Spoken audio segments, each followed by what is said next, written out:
Menir Gunjani. I'm good, but what go show right? Thanks for joining us again. We look forward to these things always because the more we get to find out, the more we realize about Chile. This is okay. We're in the dark for so long.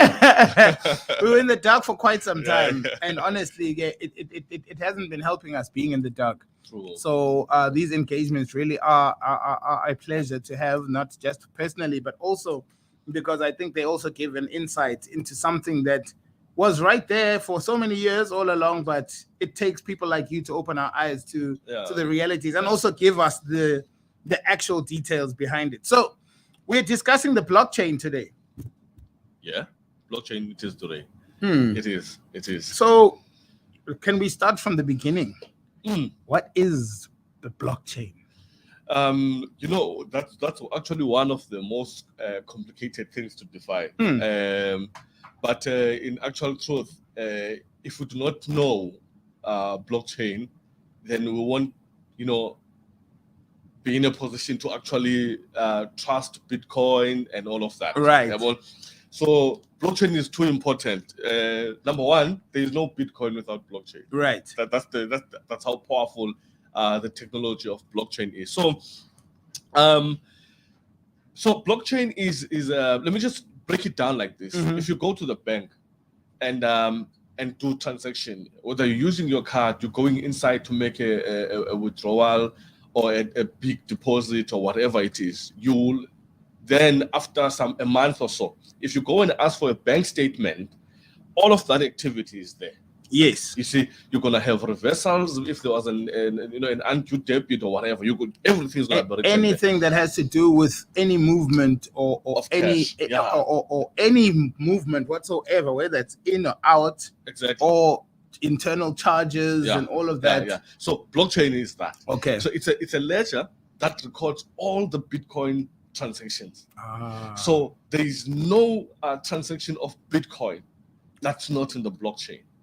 And there's no Bitcoin transactions that can happen without blockchain being keeping score. Exactly, it can't. So blockchain keeps the records of those transactions.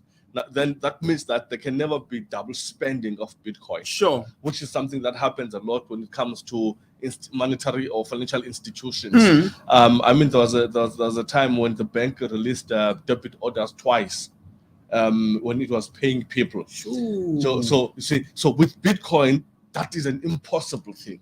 It cannot happen like that because of the technology, the blockchain technology. And each coin is encoded. Each coin, each wallet address of Bitcoin is in the blockchain. Yeah. I mean, there's a time I realized this when I took my own wallet address and I just pasted it in a blockchain platform, and all the transactions I've done with that wallet address, everything popped up.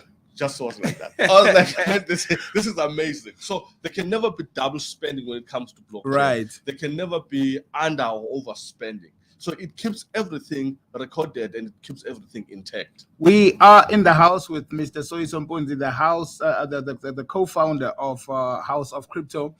If you have questions, and we're talking blockchain today, don't be afraid to put them in the comments section so that we can answer you as we go along, because the information here mustn't be one-sided. If you want to hear anything specific, do not be afraid to ask us. No problem. Sure. Now, and then I then went further now to realize, okay, because if the blockchain is going to record the transactions, where are the transactions coming from? So we cannot talk about blockchain and we don't talk about Bitcoin mining. Right. Because mining is what makes Bitcoin there. Sure. There is no Bitcoin again without mining. Because why is it called mining though? This is my question I've always had.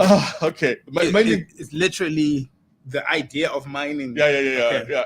And most of the time people think that when they say Bitcoin mining, they think of Americana. Yeah, or De Beers. Exactly. I've heard that a lot. Yeah. But no, it's not like that. Mining is simply is a terminology in the crypto space, meaning to produce. Yeah.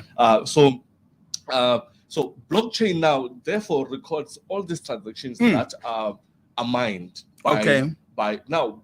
Mining happens like this. It can be solo mining or it can be pool mining. Solo mining is me buying infrastructure, putting in my house or wherever in my facility. And those racks. Exactly. And I do it myself. Okay. But it's not profitable anymore because of how things are fast in the world. So now pool mining is the one that at least becomes profitable in the sense that different miners come together, they form a pool in the bid to create Bitcoin. To create Bitcoin. Now, every 10 minutes, there's a new Bitcoin that is recorded in the blockchain every 10 minutes.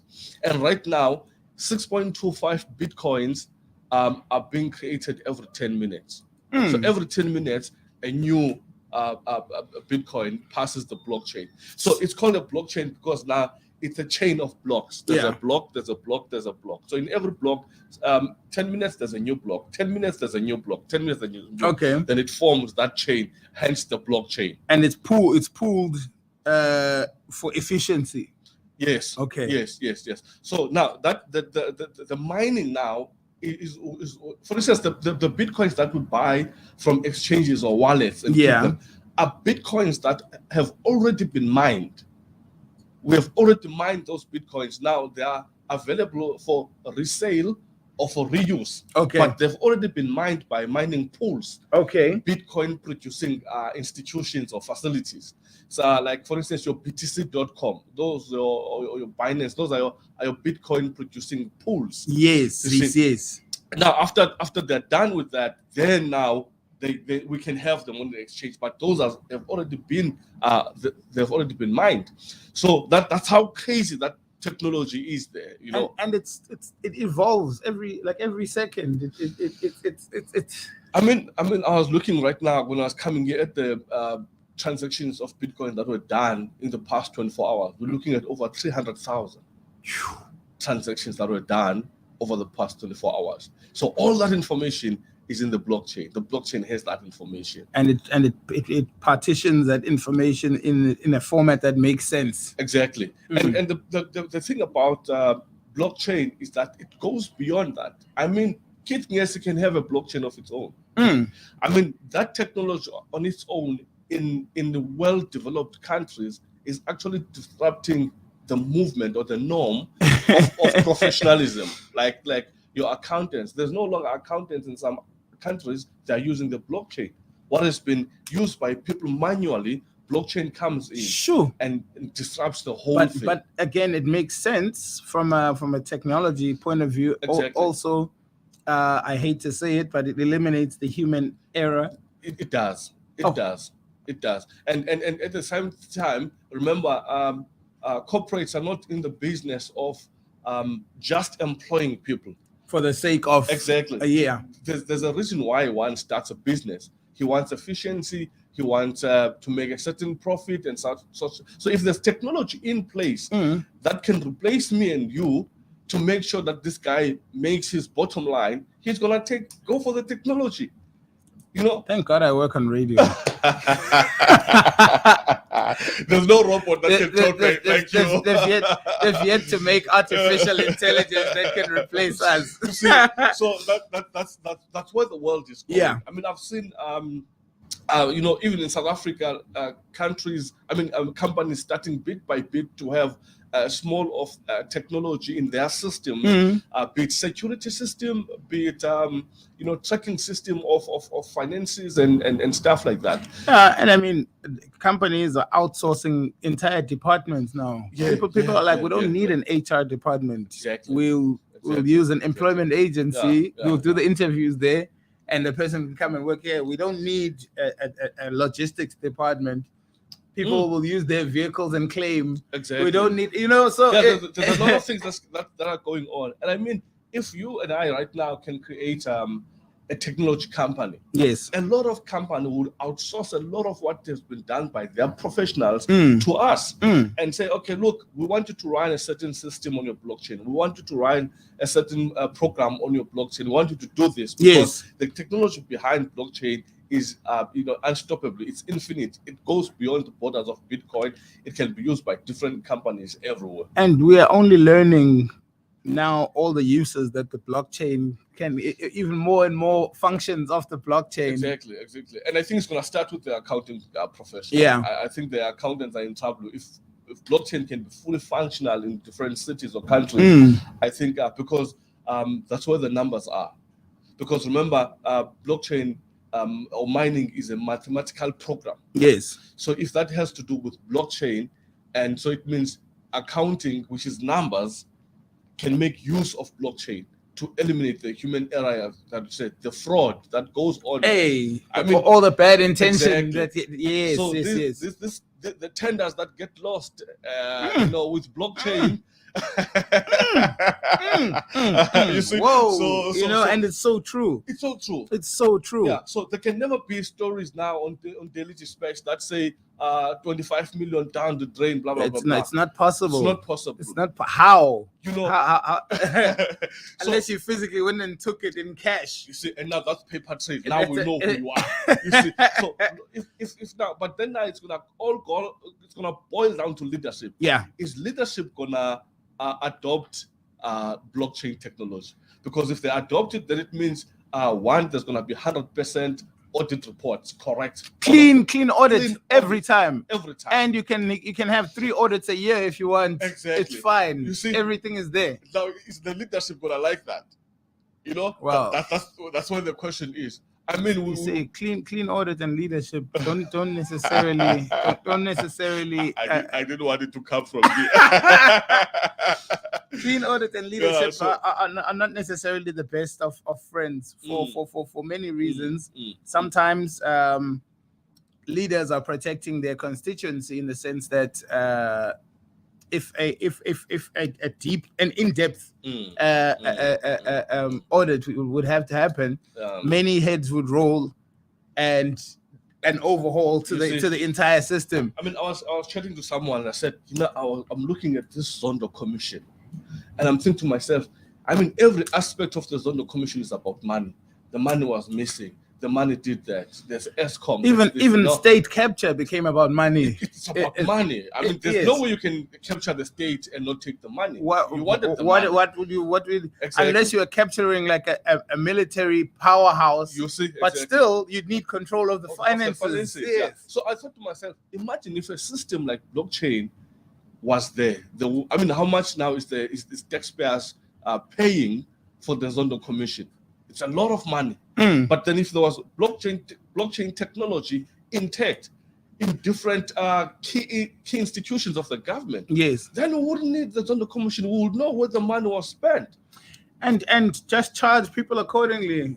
A young summons, J in the mail. Please sign here. Are you Mr. Mpunzi? Please sign. Thank you. You've been served. Like that. Exactly. So that's how powerful that system is now. So it's changing how we see finance. It's changing how the records of the finances are kept.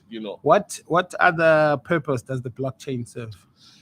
Well, besides recording and besides having multiple uses, blockchain, I think, on its own is a must. It's a must that first we have to learn about it, and because if one wants to venture, like myself, in the crypto world, yes, and then you have to know what blockchain is all about and understand it, and then understand how the transactions are irreversible. If it's in the blockchain, there's no way you can reverse that transaction. There's no way you can duplicate it. Yeah. So you cannot reverse the actual transaction and write a fake transaction. No. You see, that's how powerful the system is. And once it leaves your wallet, it either arrives at another wallet or it's lost forever. It's gone.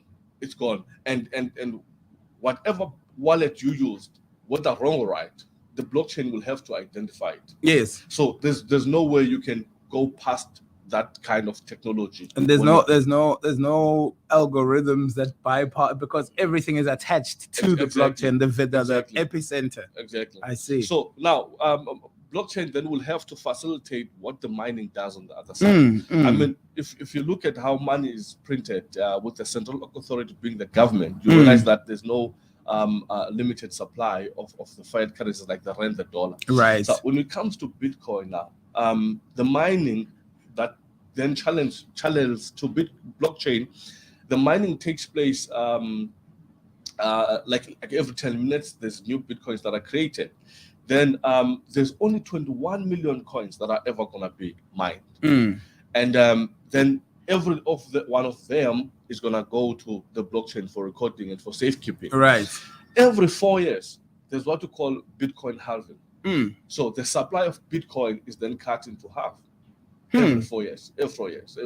Okay. It's cut. For instance, right now we are at 6.25 Bitcoins that are supplied to the market every 10 minutes. So, and if you look at the price of Bitcoin now, multiply by the 6.25 Bitcoins, you realize that a lot of people are making money out there. Yes, that's what it boils down to. And they got in early. Yeah, they got in early and they made the proper research. Oh, yeah. that's the part I don't like about hearing about something late. Yeah, because Bitcoin is an opportunity. Sure. And an opportunity being defined as something that won't be there forever in terms of the scale you're measuring from. And this is true. For instance, right now, to someone who hears Bitcoin for the first time today, it's still an opportunity for them because the price of Bitcoin in the next 5 years won't be sitting at where it is now. It's going to be 3, 4 times, even 10 times more. So it's still an opportunity. It was an opportunity for people who took part in Bitcoin in the past decade. You see those guys. I mean, I think 2 days ago we were celebrating as the Bitcoin miners that in the past 11 years, exactly that day in the past 11 years, 1 Bitcoin was $1. So we're celebrating that this is the time Bitcoin was $1. And I thought to myself, man, how many $1 I had at that time?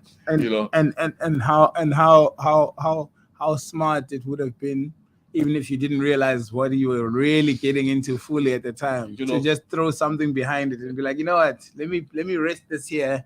And see what happens. I mean, that's why I think information is important.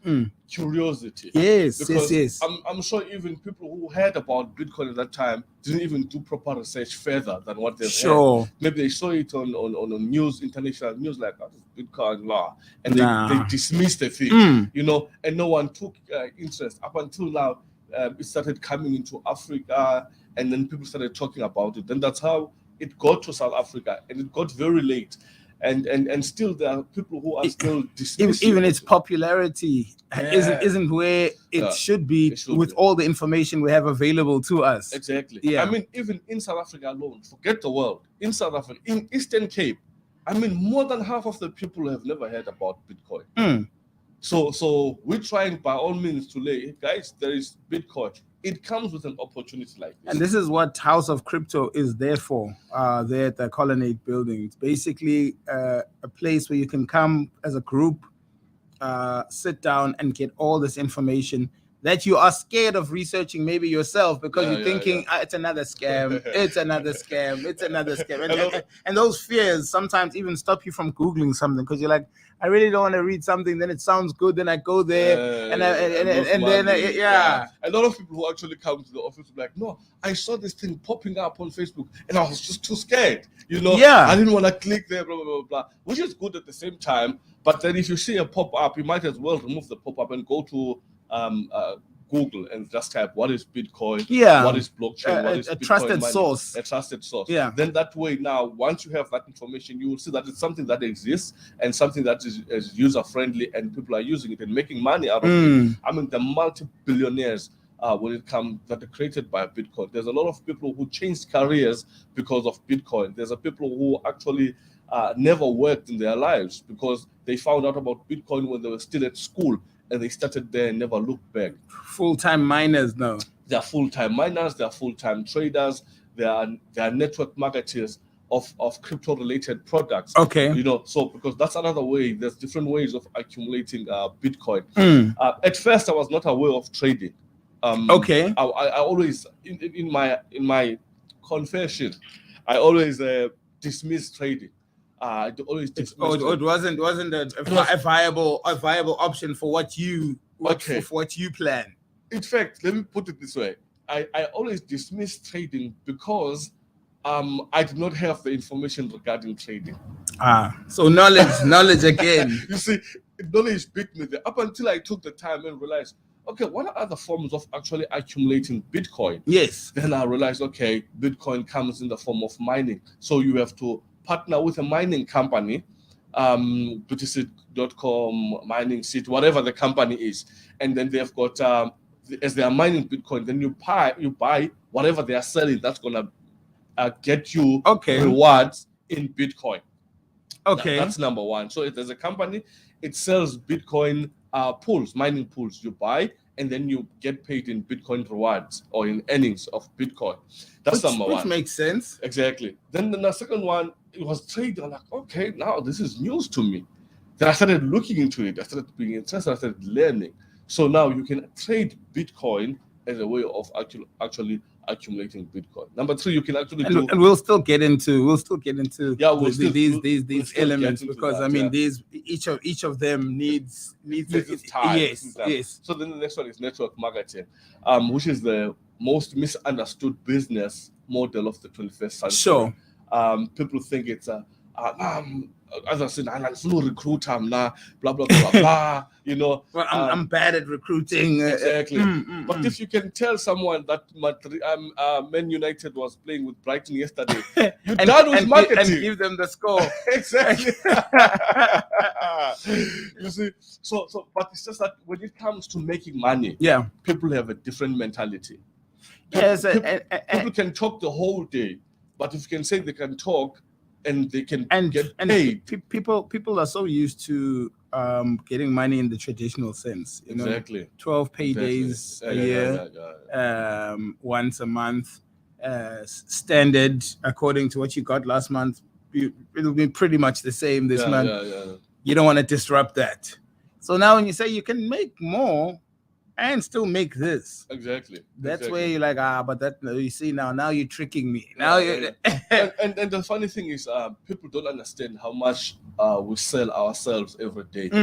I mean, for instance, when I went to propose my wife, I had to sell myself.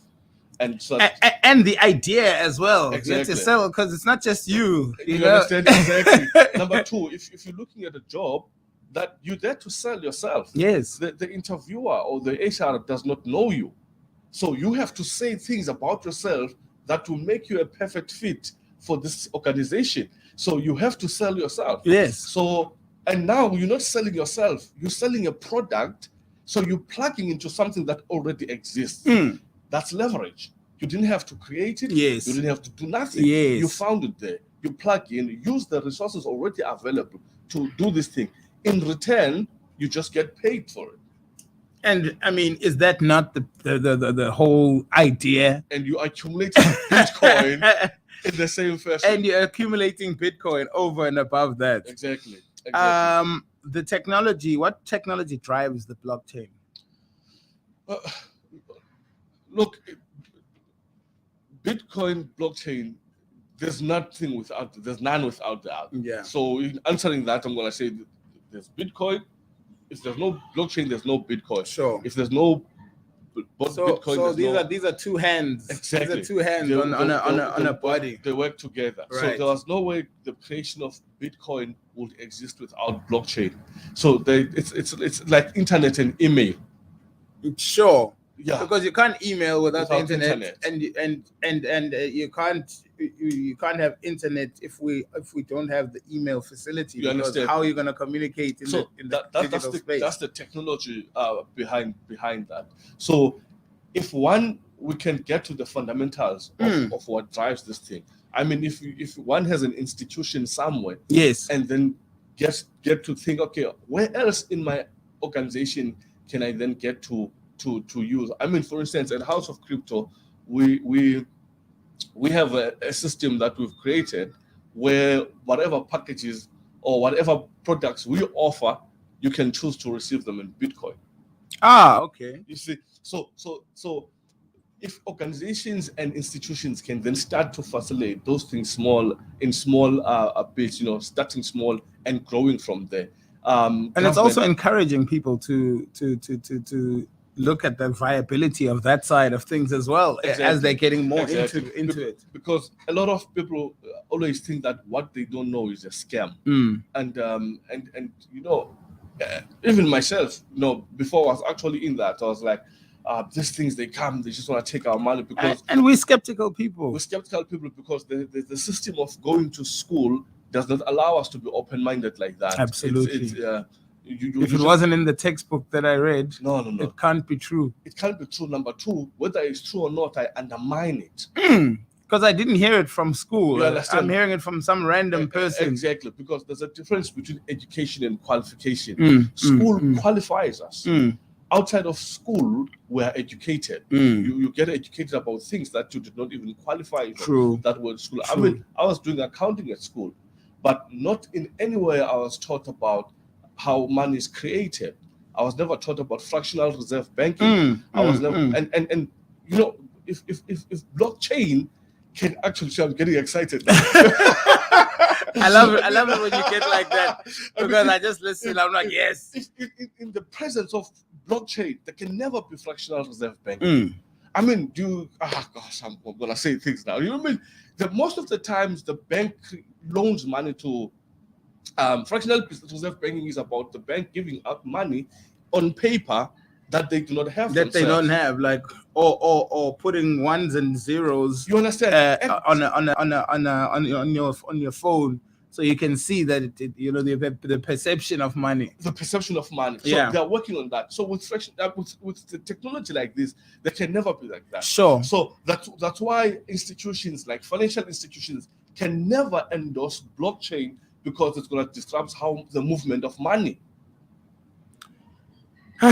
Because number one, yes, when a lot of institutions now are actually investing in Bitcoin, because they know they know that they've missed out enough waves of the future to know exactly. And then now they understand that if a big financial institution can talk about blockchain, the users of that financial institution can then have an interest to research and move away from the bank and participate in the technology by themselves. So they cannot promote that. They have to keep that hidden somewhere. It must not be a talk, because it's going to disrupt how the money moves. And also their other duty is to protect their system. Exactly. They have to protect their system, and by system, if you mean money, then I agree. Because that's what I didn't want to have to say it myself. Because that's what it all boils down to. So with a technology like this, it's gonna change the world. It's changing the world. I mean, Russia has just recently adopted Bitcoin. Russia.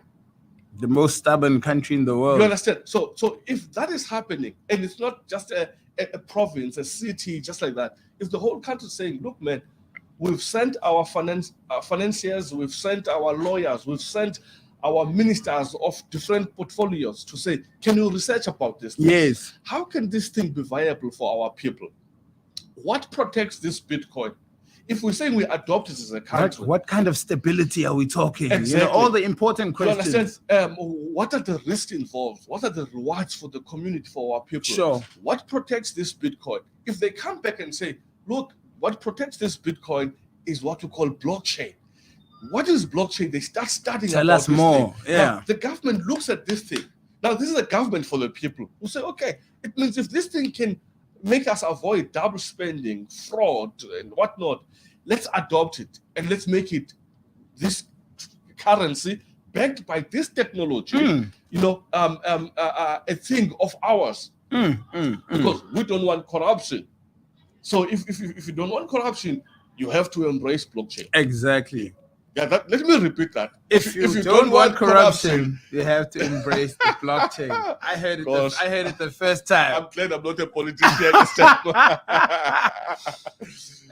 House of Crypto, how do they get in touch with you? Where are you guys located, and when can people come through to the offices? No problem, man. Look, I like just before that, I like today's session. Today's session was about blockchain, which is the less talked about technology when it comes to Bitcoin. Sure. But I just wanted to make sure that with the listeners and the viewers, before we go ahead and talk about the millions we can make We must know where they come from, how protected, what protects them. So and what drives the entire system? this, the mining, the pool mining and stuff like that, the rewards that people get. So I'm glad we actually had to discuss it before we move on like that. But then you want to get in touch with us, you can visit us, our offices at the Colonnade Building, office number 16, just here in Vincent. That's right next to Multi-Choice. Multi-Choice, exactly there. Or you can follow us on our Facebook. You're going to see House of Crypto on our Facebook page, or you can just contact the director himself. I imagine a very, I'm looking for the word. I'm giving out my number like that. Very approachable. You understand? Very approachable. You can just get me on WhatsApp on 081-877-3749. That's 081-877-3749. You're going to get in touch with us and we're going to direct you. The co-founder of the House of Crypto, Mr. Soyiso Mpunzi. Thank you again for another informative session. Those of you who would like to introduce other people to this topic as well, take the link, share it with your friends, tag them. This is important stuff. And they can watch it in the comfort of their homes at the time that they're comfortable and get the information. We're not shoving anything down your throat here. True. This is information that you may or may not know, but it's explained in the best way possible right here through the House of Crypto. Thank you so much, my brother. It's a pleasure. It's a pleasure. We are extraterrestrial. From the states of Africa, we've got you covered.